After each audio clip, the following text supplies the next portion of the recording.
Chaque jour, Charles et Carole vous présentent la leçon de l'école du sabbat.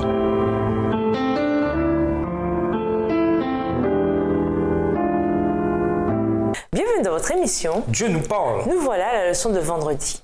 Pour aller plus loin, le mot traduit par intendant dans quelques textes de l'Ancien Testament vient non pas de seul mot, mais d'une expression, Asher al-Baïx, celui qui est sur une maison.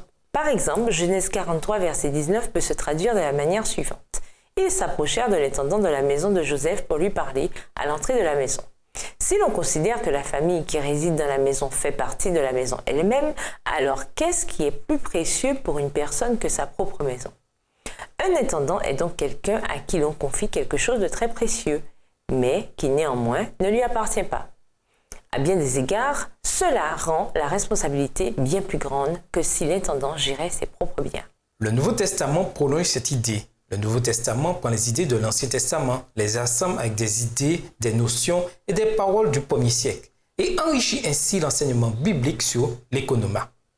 Les mots grecs les plus couramment utilisés en lien avec cette notion viennent des mots oikos et okia, maison.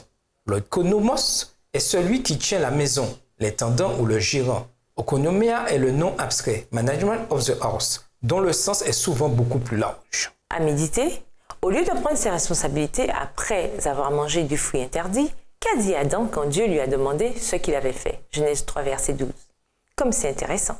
L'une des toutes premières réactions d'un être humain face au péché est de chercher à faire porter le chapeau à quelqu'un d'autre. Qu'indique sa réaction sur sa disposition à assumer la responsabilité de ses actes? Qu'est-ce que cela nous indique sur notre propre disposition? Comment apprendre à éviter cette réaction classique qui consiste à accuser les autres pour nos erreurs? En classe, attardez-vous sur l'idée d'être intendant de choses qui ne sont pas tangibles mais spirituelles. Qu'est-ce que cela signifie? Comment gérer ces choses-là? Pensez au message des 3 anges d'Apocalypse 14 et versets 6 à 12. De quelle vérité importante avons-nous la responsabilité d'être des intendants? Pourquoi est-ce si important pour nous d'apprendre à faire confiance et à croire aux choses spirituelles que nous ne comprenons pas totalement? Dans quel domaine purement terrestre le faisons-nous sans cesse de toute façon? Pour conclure, la gestion chrétienne de la vie, ce n'est pas se charger du monde entier. C'est utiliser nos dons, talents et ressources pour être en bénédiction aux autres dans les secteurs où nous excellons. En tant que chrétiens, nous sommes appelés à agir de façon impartiale et à viser l'excellence en toutes choses. Le matin, dès notre réveil, Dieu est notre principal superviseur de redevabilité. Nous approfondissons la vie, l'amour et le bonheur en nous appuyant sur ces normes. Par conséquent, nous voyons toutes choses, richesse, éducation, capacité, comme des outils à son service. Nos mobiles sont dirigés par la nécessité d'ouvrir l'intelligence de nos semblables en vue d'une vie plus satisfaisante, d'une vie cachée en Christ. Au revoir. Et à demain si Dieu veut. Dieu nous parle.